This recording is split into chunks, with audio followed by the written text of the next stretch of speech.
nga ako eh. Wala pa kaming break. Hindi. Dahil may almusal challenge ako sa inyo. Oh, sige, sa ito. Pink yun. Ay, pink ba to? Akin to, ah. Ayun. Bawat isang styro may pandesal. So, ano rules na dito? Well, paramihan na mabibenta. Ito mga pandesal na nakalagay sa styro nyo, meron kayo 15 pieces. Halika na. So, padamihan kayo ng mabibenta, 250. So, 250 pesos lang ang bawat isa. So, paramihan kayo ng mabibenta sa loob ng 30 minutes. 30 minutes. Eh, kung mabenta ko yung 5 minutes lahat, okay na yun. Ay, oo naman. Okay, mas okay yun.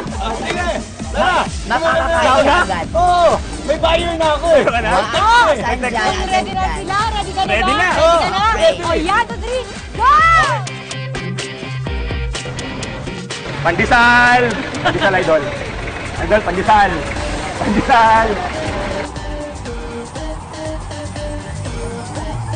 Nagbebenta po akong pandesal. Baka interesado po kayo.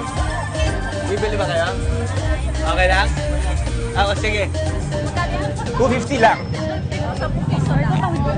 Huwag mo lang 25 para 10. Ayan.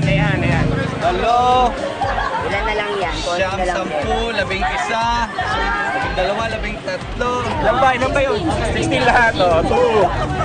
2. Galing sa 4. Galing sa music. Ano, bibili kayo ulit?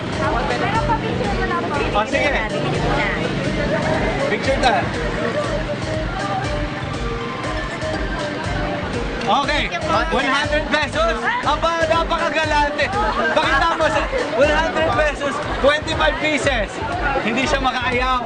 Papakyawin niya ba? Mga papakiyawin eh. Ano pangalan mo? Krista po. Krista. Mag-hi ka sa... Yan, napakayaman Oo. ni Krista. Well, Napakahigpit ng labanan sa pagitan ni Joros at Marco. Pero ang tanong, sino kaya ang unang mauubusan ng pandisuelo? Ay, nako kuya, dahil dyan, tatalon na ako. 4-5. Ano yun? 6-7. Kailangan namin receive. 8. 9. 10. 25. gusto niyo pandesal? Pwede mo makiinom, nauuhaw po ko eh. Kahit tubig lang po. Kamusta naman dito? Maganda bentahan? Ay, ito na lang kuya, painom na lang dito. Hindi ko didikit. Okay na, ate. So, okay naman. Dito na ho. Init dito.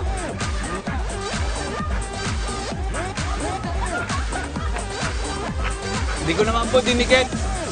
Sige po, salamat. Kailangan ko ba ibenta to eh? Oo, para sa pamilya ko. Kailangan ko mayod eh. Sige po ah. Ay. Ah, sige, picture tayo. Yeah. Kuya, pala mo naman ako. Oh, yan. May kiss.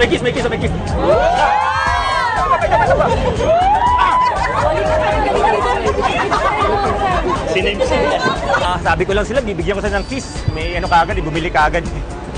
Tsaka sabi ko, kung gusto nilang mapanood sa yan ng morning, bumili sila ng ng pandesal natin. Tsaka in fairness naman, sabi ng mga tao dito na masarap talaga tong pandesal. May isang bata bumili eh. So feeling ko baka manlilibre yun sa mga kaklase niya kaya niya pinakyaw yung pandesal ko. So thankful ako sa kanya dahil doon sobra pa yung nabigay niya. Tapos na ako! Tapos na rin si Joros. Oh, panalo na!